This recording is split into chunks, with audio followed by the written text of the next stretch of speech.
বহুল কাঙ্ক্ষিত মাওলানা ভাসানী সেতুর উদ্বোধন, গাইবান্ধা কুড়িগ্রাম সরাসরি সড়ক যোগাযোগ চালু, উচ্ছ্বসিত তিস্তা পাড়ের মানুষ।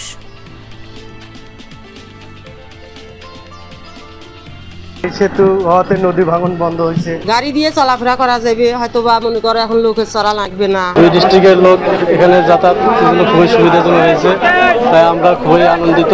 ঈদের চেয়ে বড় খুশি লাগতেছে আমাদের। কয়েক মাস ধরে দেশের কমিউনিটি ক্লিনিকগুলোতে মিলছে না বিনামূল্যের ওষুধ, ভোগান্তিতে প্রান্তিক মানুষ।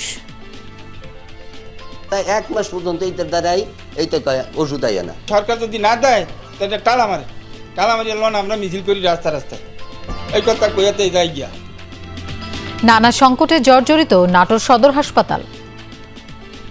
এগুলো পরিবেশে সুস্থ রোগীও অসুস্থ হয়ে যাবে। আধুনিকতার কোনো ছোঁয়াই নাই। আজ থেকে 5 বছর আগেও যে অবস্থা ছিল, কোনো একটু সমস্যা হলে রাজশাহী, এখনো রাজশাহী। ডাক্তার খুব সংকট, রোগীর সংখ্যা অনেক। একজন ডাক্তার দেখতেছি 18 পরের থেকে, একজন ডাক্তার কি করবে? নওগাঁ শহরের 80% সড়কে চলাচলের অযোগ্য, বর্ষায় কাঁদা পানিতে ভয়াবহ রূপ, পরিকল্পনার অভাবে কাটছে না দুর্ভোগ। একটা বড় গাড়ি আসলে ছোট গাড়ি আর আমাদের এখানে যায় না, কষ্ট হয় গাড়ি চালাতে, আমরা গাড়ি চালাতে পারি না, গাড়ি উল্টা যায়। ভালো লোক নিয়ে আসে তাই রুগী হওয়া যায়, আর রুগী নিয়ে আসলে তাই তো এই হসপিটাল পর্যন্ত যাতায়াত জীবনেই চলে যায়। জলবায়ু পরিবর্তনের বিরূপ প্রভাব জামালপুরের চরাঞ্চলের আবাদে। প্রতি বছর বন্যার সময় পাল্টে যাওয়ায় আমন আবাদ হয়নি এখনো।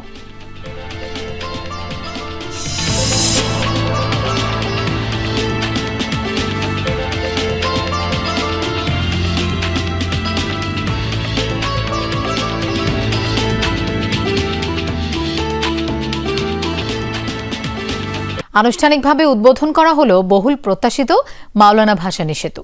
চালু হলো গাইবান্ধা কুড়িগ্রাম সরাসরি সড়ক যোগাযোগ। দুপুরে তিস্তা নদীতে সেতুটি উদ্বোধন করেন স্থানীয় সরকার উপদেষ্টা আসিফ মাহমুদ। বিকেলে সর্বসাধারণের জন্য উন্মুক্ত করা হয় সেতুটি। এতে উচ্ছ্বসিত 2 জেলার মানুষ। সেতুর বুকে হেঁটে বেড়াচ্ছেন হাজারো মানুষ। বাঁধ ভাঙা এই উচ্ছ্বাস দীর্ঘদিনের স্বপ্ন পূরণ হওয়ার। আগে থেকেই দিনটির প্রহর গুনছিলেন গাইবান্ধা ও কুড়িগ্রামের বাসিন্দারা। উদ্বোধনের আগেই সেতু এলাকায় ভিড় করেন উৎসুক জনতা। সুন্দর পরিবেশে বিভিন্ন 2 ডিস্ট্রিক্টের লোক এখানে যাতায়াত খুবই সুবিধাজনক হয়েছে, তাই আমরা খুবই আনন্দিত। হরিপুর ব্রিজ সেটা আজকে উদ্বোধন হতে যাচ্ছে। এটা নিয়ে আমাদের প্রাণের দাবি ছিল দীর্ঘদিনের, যেহেতু তাই সকল শ্রেণীর লোকজন আসতেছে, তারা ব্রিজে উঠতেছে। দুপুরে সেতুর গাইবান্ধা প্রান্তে উদ্বোধনী অনুষ্ঠানের আয়োজন করা হয়। যোগ দেন স্থানীয় সরকার উপদেষ্টা আসিফ মাহমুদ। প্রথমে সেতুর 2 প্রান্ত পরিদর্শন করেন তিনি, পরে তিস্তা নদীর উপর নির্মিত মাওলানা ভাসানী সেতু উদ্বোধন করেন। আসলে সাধারণ মানুষের দীর্ঘদিনের চাওয়া পাওয়া, এটা উত্তরবঙ্গের একটা স্বপ্ন ছিল সাধারণ মানুষের। আমাদের তো একটাই স্বপ্ন ছিল ব্রিজটা যেন চালু হয়। এই ব্রিজটা চালু হওয়াতে আপনার কুড়িগ্রাম থেকে ঢাকা যাওয়ার যে রাস্তাটা ছিল, এখানে আমরা প্রায় 150 কিলোমিটার পথ কমে যাবে আর কি। বিকেলে যান চলাচলের জন্য খুলে দেওয়া হয় সেতুটি। সৌদি সরকারের অর্থায়নে প্রায় 885 কোটি টাকা ব্যয়ে নির্মাণ করা হয়েছে 1490 মিটার দৈর্ঘ্যের দ্বিতীয় তিস্তা গার্ডার সেতু। এলজিইডির তত্ত্বাবধানে নির্মাণ কাজ করেছে China state construction engineering corporation, যার এক পাশে গাইবান্ধার সুন্দরগঞ্জের হরিপুর ঘাট, অন্য পাশে কুড়িগ্রামের চিলমারি। রাহিম সারোয়ার, যমুনা নিউজ। দর্শক, আমরা সেতুর 2 প্রান্ততে যেতে চাই, সেখানে আছেন আমাদের সহকর্মীরা। শুরুতেই গাইবান্ধা থেকে যোগ দিচ্ছেন সহকর্মী জিল্লুর রহমান পলাশ। দীর্ঘদিনের প্রত্যাশার অবসান হলো আজ। সেতু পাড়ের মানুষের উচ্ছ্বাসের খবর জানতে চাই। পাড়ের যে মানুষ রয়েছে তাদের মধ্যে একটি উচ্ছ্বাস, আনন্দ। ঘাটের সেই জায়গাটির মধ্যে এখনো কিন্তু বিভিন্ন শ্রেণী পেশার মানুষ দূর দূরান্ত থেকে যতদূর চোখ যায় সেই মানুষগুলি কিন্তু আসলে এখানে আসছেন এবং এখানে তারা সেতুটি দেখার জন্য উপভোগ করবেন এমনটি আশা নিয়ে কিন্তু দূরান্ত থেকে আসছেন। তবে এই যে রাস্তায় যে অবস্থাটি দেখতে পাচ্ছেন, যে প্রচুর জাম, গাড়ি যারা যানবাহন নিয়ে এসেছেন এবং পায়ে হেঁটে আসলে তিস্তা সেতুর মধ্যে যাওয়ার মতো কোনো একটি অবস্থা নেই। আসলে তিল পরিমাণের জায়গা নেই। যে মানুষজনের যেভাবে ঢল নেমেছে, আমরা দুপুরের আগ থেকে দেখেছিলাম যে এখানে ছোট বড় বৃদ্ধা বনি আবল বনিতা যারা রয়েছে সবাই কিন্তু আসলে উৎসব মুখরভাবে এই তিস্তা সেতুকে দেখতে আসছেন এবং এখানে সেতুর যে 2 প্রান্তের যে মানুষদের দীর্ঘদিনের একটি প্রত্যাশা ছিল সেই প্রত্যাশাটা আসলে পূরণ হওয়ার কারণে এই এলাকার মানুষদের কিন্তু বাঁধভাঙ্গা জোয়ার এখানে আমরা লক্ষ্য করতে পারছি। এবং এই মানুষরা যারা যে বলছে দীর্ঘদিনের তিস্তা তাদের সেতু হওয়ার স্বপ্নের একটি দাবি ছিল, সেই স্বপ্নটি তাদের বাস্তবায়ন হয়েছে। এবং এই স্বপ্ন বাস্তবায়নের সঙ্গে সঙ্গে এই অঞ্চলের মানুষের যে নদী পারাপারের এবং শুকনো মৌসুমে বালুময় চরের মধ্য দিয়ে যে হাঁটাহাঁটি করে যে তারা আসলে বিভিন্ন শহরে যাইতেন, সেই দুর্ভোগ ভোগান্তি কিন্তু আজকে নিরসন হলো। এবং এই এলাকার মানুষদের মধ্যে একটি বাঁধভাঙ্গা উচ্ছ্বাস উদ্দীপনা বিরাজ করছে। সব মিলে বলা চলে যে এই তিস্তা সেতুটি শুধু এই অঞ্চলের মানুষের জন্য যোগাযোগের পথ উন্মোচন করবে এমনটি নয়, এই এলাকার কৃষি এবং ব্যবসা বাণিজ্যের উন্নয়ন সমৃদ্ধি কিন্তু অনেকটা ভূমিকা লাগবে এবং নতুন দিগন্তের একটি সাক্ষীর সূচনা হয়েছে এমনটি কিন্তু মনে করছেন এই অঞ্চলের মানুষ। পলাশ, আপনাকে ধন্যবাদ আমাদের সাথে যোগ দেবার জন্য। আমরা এবার কুড়িগ্রাম প্রান্তে নাজমুল হোসেনকে দেখতে পাচ্ছি। নাজমুল, খুব স্বাভাবিকভাবে সেতুপাড়ার মানুষ কিন্তু অনেক উচ্ছ্বসিত, এখানে কি ধরনের সুবিধা পাবেন? লোপা, আপনি যেমনটি বলছিলেন, আসলে কুড়িগ্রাম এবং গাইবান্ধা জেলার মানুষের আনন্দের উচ্ছ্বাস শেষ নেই। কেননা দীর্ঘদিনের প্রতীক্ষার পর আজকে মাওলানা ভাসানী যে সেতুটি উদ্বোধন হয়েছে, এখন সাধারণ মানুষের জন্য চলাচলের উন্মুক্ত হয়ে গেছে। আপনি যে বিষয়টি জানতে চেয়েছেন, আসলে এই সেতুটি তখনই কার্যকর হবে যদি এইখানটায় ব্রহ্মপুত্রের উপর সেতু একটা নির্মাণ করা হয়, তখন এটা লাভজনক একটা সেতুতে পরিণত হবে। কেননা বর্তমানে যে প্রেক্ষাপটে সেতুটি রয়েছে, সেইখানটায় কুড়িগ্রাম থেকে ঢাকা বা বগুড়ার যে দূরত্ব, সেটা 10 থেকে 15 কিলোমিটার দূরত্ব কমে আসবে। আর ব্রহ্মপুত্র সেতুর উপর যদি নতুন করে একটি সেতু নির্মাণ করা যায়, তখন এই সেতুর সঙ্গে মাওলানা ভাসানী সেতুর সঙ্গে দেখা যাবে যে প্রায় উত্তরবঙ্গের 16 জেলা এবং জামালপুর, শেরপুর, সিলেট, ময়মনসিংহ প্রায় 20 থেকে 25টি জেলার যোগাযোগের এবং আর্থসামাজিক উন্নয়নের জন্য বড় একটা ভূমিকা হিসাবে পালন করবে।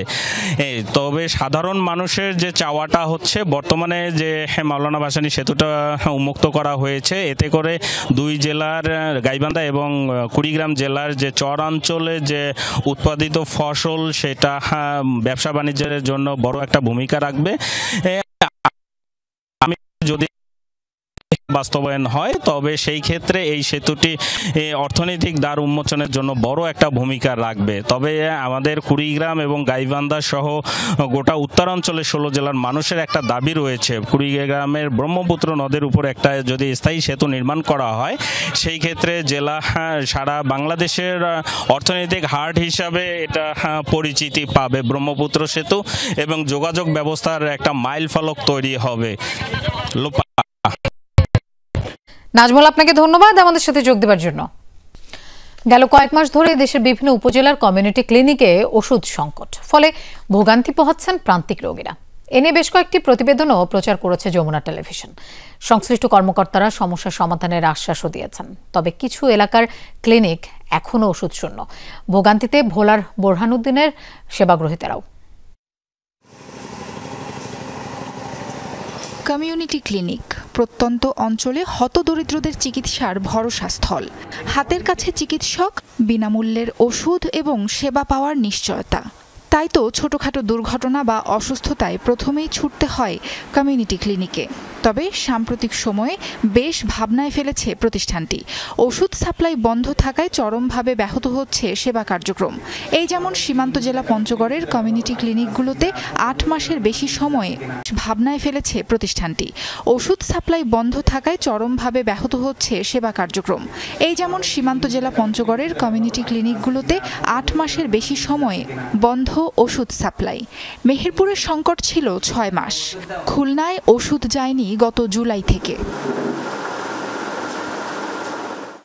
এবার দেখা যাক ভোলার বোরহানুদ্দিন উপজেলার কমিউনিটি ক্লিনিকগুলোর চিত্র।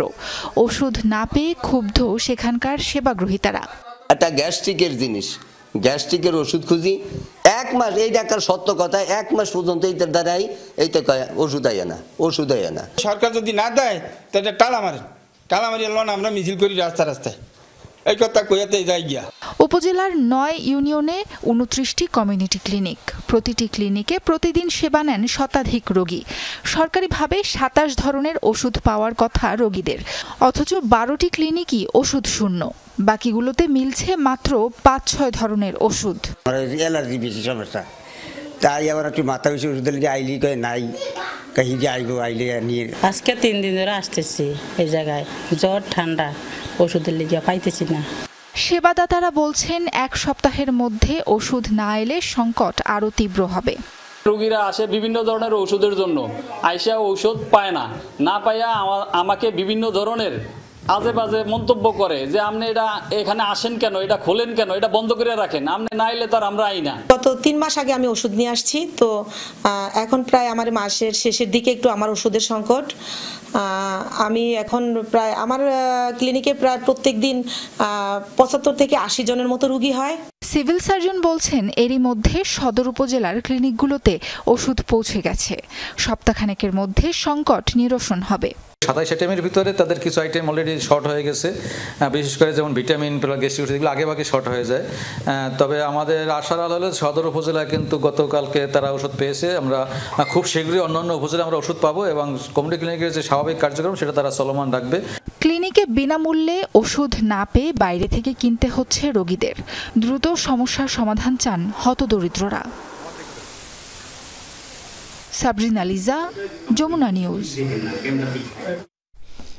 কমিউনিটি ক্লিনিকে ওষুধ সংকট সহ নানা বিষয়ে কিছুক্ষণ আগে কথা বলেছেন বরিশাল বিভাগীয় স্বাস্থ্য পরিচালক শ্যামল কৃষ্ণ মণ্ডল, সাথে ছিলেন সহকর্মী কাউসার হোসেন। আমাদের সাথে আছেন বরিশাল বিভাগীয় স্বাস্থ্য পরিচালক ডাক্তার শ্যামল কৃষ্ণ মণ্ডল। আমরা সরাসরি চলে যাচ্ছি তার কাছে। একটু জানতে চাই যে সরকার তো একেবারে প্রান্তিক পর্যায়ে স্বাস্থ্যসেবা নিশ্চিত করার জন্য কমিউনিটি ক্লিনিকের মাধ্যমে স্বাস্থ্যসেবা দিয়ে থাকেন। আমরা যতটুকু জানি যে বিভাগের বিভিন্ন কমিউনিটি ক্লিনিকে ঔষধ সংকট রয়েছে। আসলে ঔষধ সংকটের কারণটা কি একটু বলুন।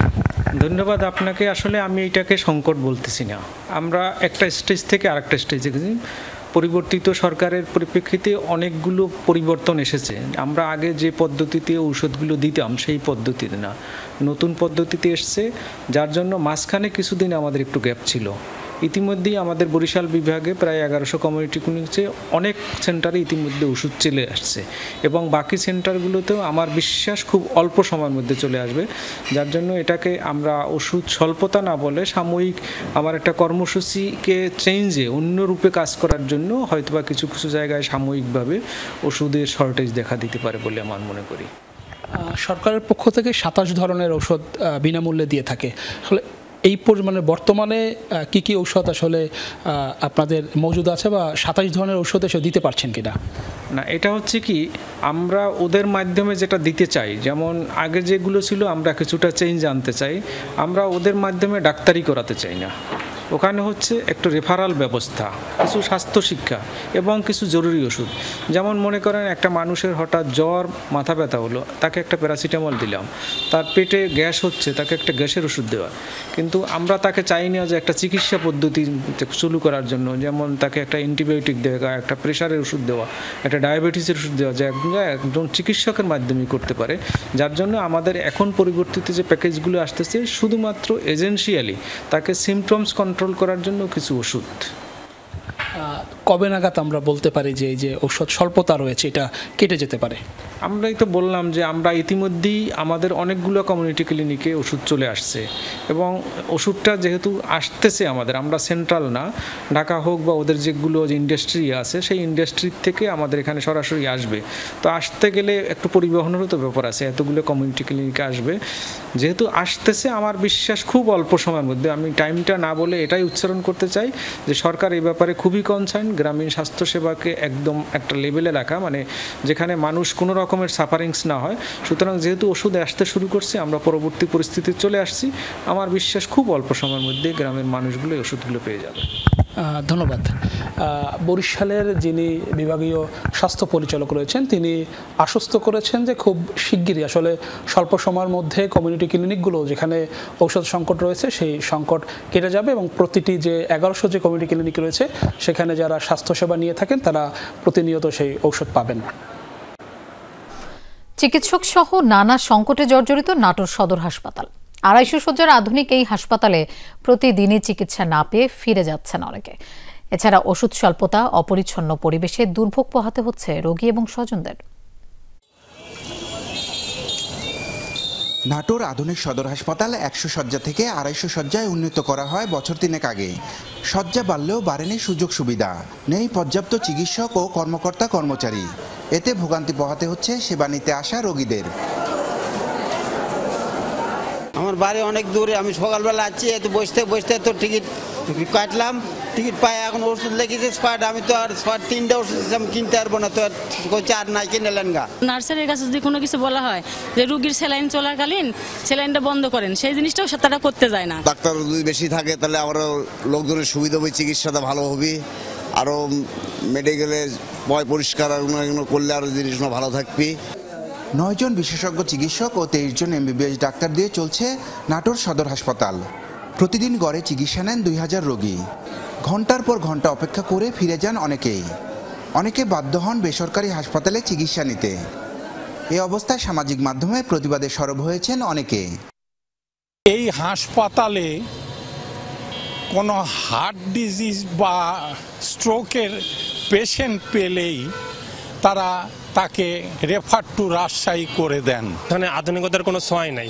আজ থেকে 5 বছর আগেও যে অবস্থা ছিল, কোনো একটু সমস্যা হলে রাজশাহী, এখনও রাজশাহী। ডাক্তার খুব সংকট, রুগীর সংখ্যা অনেক, একজন ডাক্তার দেখতেছি 18 পরের থেকে, একজন ডাক্তার কি করবে? হাসপাতালে বেডের যে গামলাগুলো আছে এগুলো নোংরা, বেলকনি নোংরা, এগুলো পরিবেশে সুস্থ রুগীও অসুস্থ হয়ে যাবে। সেপ্টেম্বরে নতুন 25 জন ডাক্তার ও 18 জন নার্স সহ পরিচ্ছন্নতা কর্মী যোগ দেওয়ার কথা রয়েছে। এতে হাসপাতালের সংকট দূর হবে বলে আশা সংশ্লিষ্টদের। 250 শয্যা এখন উন্নতি হয়েছে, কিন্তু লোকবল নিয়োগ হয়নি, আমরা সেটা দিয়েই রোগী কাভার করছি, যার ফলে এই যে ইনডোর আউটডোর প্রচুর রোগী ভর্তি আছে ইনডোরে, আমরা এসব রোগী সামাল দিয়ে আবার আউটডোরে আমার দেখতে হয়। আমরা এটা ঊর্ধ্বতন কর্তৃপক্ষের সাথে আলোচনা করেছি, আমরা তাদের কাছ থেকে পজিটিভ ফিডব্যাক পেয়েছি। খুব শীঘ্রই আমাদের এই জনবলের সংকটটি পূরণ হয়ে যাবে এবং আমাদের যে অপরিচ্ছন্নতা সহ যে অন্যান্য সেবা সেগুলিও ইনশাআল্লাহ আমরা আমাদের দিক থেকে আরও বেশি কাজ করার সুযোগ পাবো। চিকিৎসক ও জনবল সংকটের পাশাপাশি হাসপাতালের নোংরা পরিবেশ ভোগান্তি বাড়িয়েছে কয়েক গুণ। তার উপর রয়েছে ওষুধ স্বল্পতা। এতে স্বাস্থ্যসেবা থেকে বঞ্চিতই থেকে যাচ্ছে প্রান্তিক জনগোষ্ঠী। নাজমুল হাসান, যমুনা নিউজ, নাটোর। আবারও পেছালো রাজশাহী বিশ্ববিদ্যালয় ছাত্র সংসদ নির্বাচনের মনোনয়নপত্র বিতরণ কার্যক্রম। আজ থেকে শুরু হওয়ার কথা থাকলেও অনিবার্য কারণ দেখিয়ে সেই কার্যক্রম বন্ধ রাখা হয়েছে। পরবর্তী নির্দেশনা নোটিশের মাধ্যমে অবহিত করা হবে বলে জানিয়েছেন প্রধান নির্বাচন কমিশনার। এর আগে 17 আগস্ট থেকে মনোনয়নপত্র বিতরণের কথা থাকলেও জনবল সংকট সহ প্রস্তুতি ঘাটতির কারণে তা পেছানো হয়। ঘোষিত তফসিল অনুযায়ী আগামী 15 সেপ্টেম্বর রাকসু নির্বাচনের ভোট গ্রহণের কথা রয়েছে। নওগাঁ শহরের 80% সড়কই চলাচলের অযোগ্য। বর্ষায় কাঁদা পানিতে নিয়েছে ভয়াবহ রূপ। পায়ে হেঁটে চলার অবস্থাও নেই, ফলে চরম দুর্ভোগে শহরবাসী। নওগাঁ শহরে নাগরিক দুর্ভোগ নিয়ে শফিক ছোটনের ধারাবাহিক প্রতিবেদনের আজ থাকছে প্রথমটি, আর ছবি তুলেছেন সিয়াম শাহরিয়া। রাস্তার কাঁদা পানিতে হাবুডুবু খাচ্ছে, ঝুঁকি নিয়ে চলছে যানবাহন। এই চিত্র নওগাঁর তাজের মোড় থেকে সুটিকালীতলা 4 কিলোমিটার অংশের।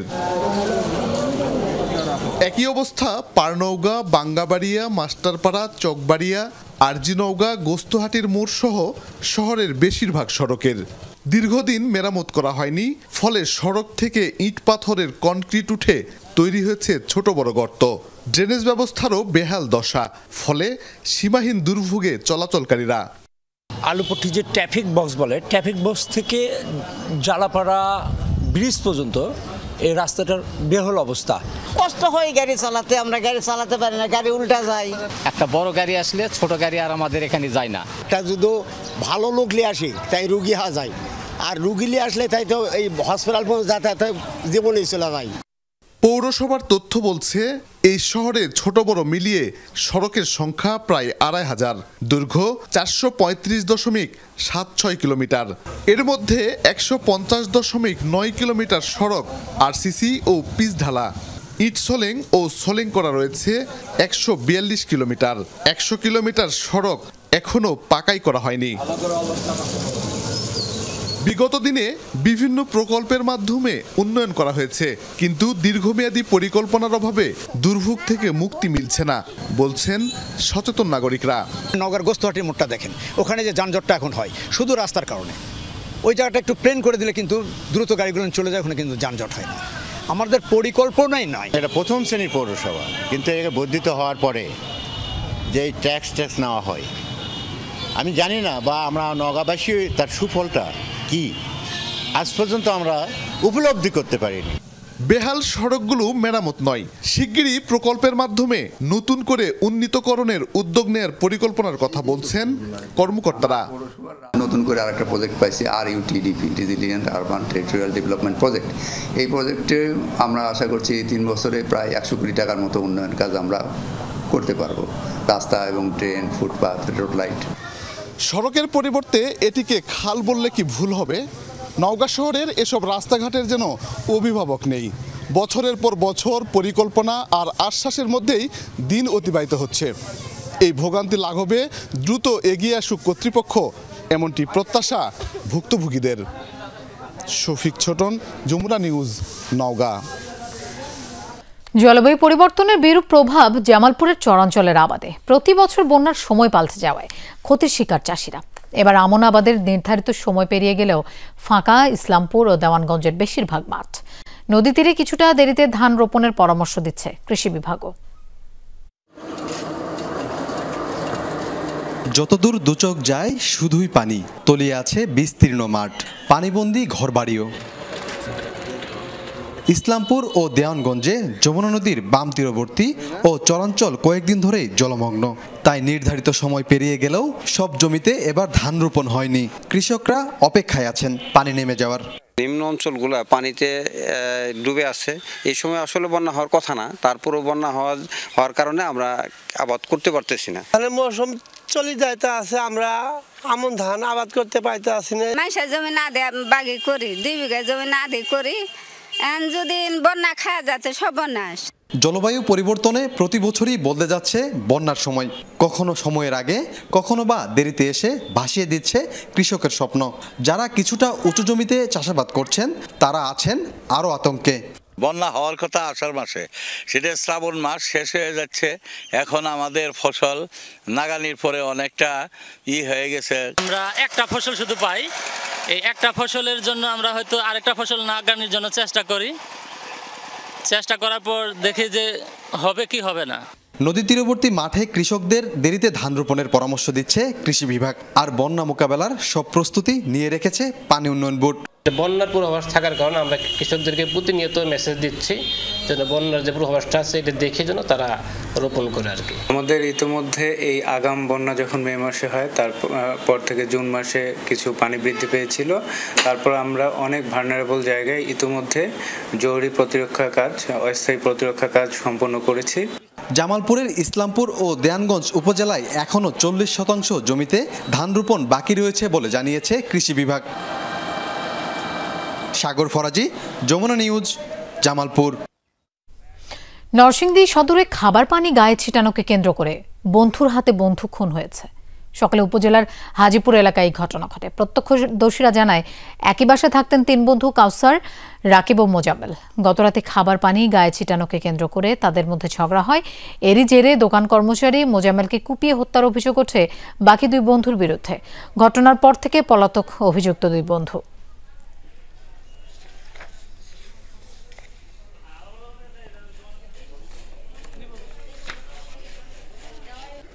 কুমিল্লার তিতাসে শিশু সাইমন হত্যা মামলায় একজনের মৃত্যুদণ্ড দিয়েছেন আদালত। যাবজ্জীবন সাজা দেওয়া হয়েছে একজনকে। দুপুরে জেলা ও দায়রা জজ আদালতের বিচারক এই রায় দেন। বাদীপক্ষের আইনজীবী জানান 2023 সালে নিখোঁজের 3 দিন পর উদ্ধার হয় সাইমনের পোড়া মরদেহ। এ ঘটনায় শিশুটির চাচি শেফালি বেগম ও অজ্ঞাতনামা কয়েকজনকে আসামি করে মামলা হয়। গ্রেফতার করা হয় বিল্লাল পাঠান নামে একজনকে। তার সাথে শেফালির অনৈতিক সম্পর্ক দেখে ফেলায় এই হত্যাকাণ্ড। বিচারিক প্রক্রিয়া শেষে আজ বিল্লালকে মৃত্যুদণ্ড, শেফালিকে যাবজ্জীবন কারাদণ্ড দেন আদালত। জামালপুর জেলা বিএনপির দ্বিবার্ষিক সম্মেলন ও স্থগিতের দাবিতে একাংশের ডাকা 6 ঘন্টা হরতালে তেমন কোনো প্রভাব পড়েনি শহরে। সকালে বাজার এলাকায় হরতালের সমর্থনে নেতাকর্মীরা অবস্থান নিলেও পরে তাদের সরিয়ে দেয় যৌথ বাহিনী। বিভিন্ন স্থানে ব্যানার ফেস্টুন ভাঙচুর করা হয়। শহরে সকাল থেকেই খোলে দোকানপাট, স্বাভাবিক ছিল যান চলাচল। 8 বছর পর আগামী 23 আগস্ট জেলা বিএনপির দ্বিবার্ষিক সম্মেলন অনুষ্ঠিত হওয়ার কথা রয়েছে। সম্মেলন স্থগিতের দাবিতে আজ সকাল 6টা থেকে দুপুর 12টা পর্যন্ত শহরে হরতালের ডাক দেয় দলের একাংশের নেতাকর্মীরা। এদিকে গতরাতে মশাল মিছিলে বিস্ফোরণের ঘটনায় নাশকতার অভিযোগে 2 জনকে আটক করেছে পুলিশ। টঙ্গীতে স্বেচ্ছাসেবক দলের 45তম প্রতিষ্ঠা বার্ষিকী উপলক্ষে র্যালি অনুষ্ঠিত হয়েছে। টঙ্গী পূর্ব ও পশ্চিম থানার উদ্যোগে সকালে হোসেন মার্কেট এলাকা থেকে বর্ণাঢ্য র্যালি বের হয়। এতে প্রধান অতিথি ছিলেন কেন্দ্রীয় স্বেচ্ছাসেবক দলের সহসভাপতি আরিফ হোসেন হাওলাদার। পরে র্যালিটি ঢাকা ময়মনসিংহ মহাসড়কের বিভিন্ন পয়েন্ট ঘুরে চেরাগালী এলাকায় গিয়ে শেষ হয়। পরে সেখানে অনুষ্ঠিত হয় আলোচনা সভা। নেতাকর্মীদের ঐক্যবদ্ধভাবে কাজ করার আহ্বান জানান বক্তারা। রংপুরে চলছে সদর ও গঙ্গাচড়া উপজেলা একাদশের ফুটবল ম্যাচ। খেলা দেখতে ভিড় জমিয়েছেন নানা বয়সী মানুষ। উপস্থিত আছেন যুব ক্রীড়া উপদেষ্টা। আরো জানবো এই বিষয়ে, আমাদের সাথে যোগ দিচ্ছেন সরকার মাঝারুল মান্নান। মাঝার, ম্যাচ কতটা জমে উঠেছে, এখন পর্যন্ত ফলাফল কি? রেকর্ড হয়ে গেল স্টেডিয়ামে। যা হোক, আমি কৃতজ্ঞতা জানাই আজকে জেলা প্রশাসন, জেলা ক্রীড়া সংস্থা রংপুরকে, যে আসলে আমাদেরকে সুযোগ করে দিয়েছে কাজ করবার জন্য, এবং তাদের যে লক্ষ্য সেটা ইনশাআল্লাহ পূর্ণ হয়ে গেছে। উত্তরবঙ্গের মধ্যে একটা বিগ রেকর্ড হয়ে থাকলে এই দর্শকের দৃশ্যটা মনে হয় যে পরদে পরদে দর্শকের উজ্জীবিতটা নিঃসন্দেহে টুর্নামেন্টে সফল আয়োজন, এবং যারা আয়োজক যারা তার প্রত্যেকে কিন্তু 36 জুলাই যে গোল্ড কাপ ফুটবল টুর্নামেন্ট সেটি রংপুর স্টেডিয়ামে শুরু হয়েছে, এবং আধা যে এটা হচ্ছে সেটি খেলার পরে কিন্তু এখন আবার সেকেন্ড হাফের খেলা চলছে। আমরা যদি আপনাদেরকে দেখাতে পারি যে পুরো রংপুর স্টেডিয়াম একেবারে কানায় কানায় ভরে গেছে। আমরা যদি আপনাদেরকে একটুখানি দর্শকদের উচ্ছ্বাসটা একটু দেখাতে পারি, আপনারা দেখবেন যে দর্শক যারা আছেন তারা একেবারে কানায় কানায়, অর্থাৎ এই স্টেডিয়ামের একটা জায়গাও নেই যে হচ্ছে যে স্টেডিয়ামে খালি আছে, এবং আশেপাশের যে বাসা বাড়িগুলো আছে সেই বাসা বাড়িগুলোর মধ্যেও কিন্তু যারা দর্শক আছেন তারা এরই মধ্যে তারা এই বাসা বাড়িগুলোর যে আছে সেই বাসা বাড়িগুলোর মধ্যেও কিন্তু ছাদে উঠে গিয়ে তারা খেলা দেখছেন। এবং আমাদের কাছে এই খেলার যে তথ্যটি আছে, গঙ্গাচড়া এখন পর্যন্ত 1 নম্বর আছে, এবং আরেকটা এবং সদরও একটি গোল দিয়েছে। গেল 28 জুলাই এই স্টেডিয়ামে শুরু বছর পর, সবাই বলছেন যে প্রায় 13 বছরের অধিক সময় পর এই রংপুর স্টেডিয়ামে এত বিপুল পরিমাণ দর্শক কানায় কানায় পূর্ণ হয়ে গেছে, এবং আশেপাশে আমরা দেখেছি যে স্টেডিয়ামের বাহিরেও প্রচুর পরিমাণ দর্শক তারা আছেন যারা এখন পর্যন্ত ঢুকতে পারেননি। একটুখানি দেখাতে পারি, আমরা যদি আপনাদেরকে একটুখানি দেখাতে পারি দর্শক কি পরিমাণ দর্শক এসেছে, সেটি যদি আপনাদেরকে একটুখানি দেখাতে পারি, অর্থাৎ রংপুর স্টেডিয়াম 13 বছর পর রংপুর স্টেডিয়ামের এই চিত্র এই সারা বাংলাদেশের মানুষ দেখতে পাচ্ছে এই মিডিয়ার বদৌলতে। এবং এই মাত্র একটি গোল হয়ে গেল। আমরা যদি উচ্ছ্বাসটা দেখাতে পারি, আমরা যদি উচ্ছ্বাসটা দেখাইতে পারি, আপনাদেরকে উচ্ছ্বাসটা একটুখানি দেখাতে পারি। আরেকটি গোল হয়েছে, এবং এই গোলটি, এবং আপনারা দেখছেন যে দর্শকদের উচ্ছ্বাস যদি আপনারা দেখেন, যে যারা গঙ্গাচড়ার যারা দর্শক আছে, তারা এমনভাবে উচ্ছ্বাস প্রকাশ করছেন। পুরো স্টেডিয়ামে এখন উচ্ছ্বাসের একেবারে ঢল বন্যা বয়ে যাচ্ছে। আমরা যদি আপনাদেরকে উচ্ছ্বাসটা দেখাতে পারি, এবং এরই মধ্যে আরেকটি গোল হয়ে গেল, অর্থাৎ গঙ্গাচড়া 2 এবং সদর। মাঝার আমরা দেখতেই পাচ্ছি ম্যাচ খুব বেশি জমে উঠেছে। ধন্যবাদ আমাদের সাথে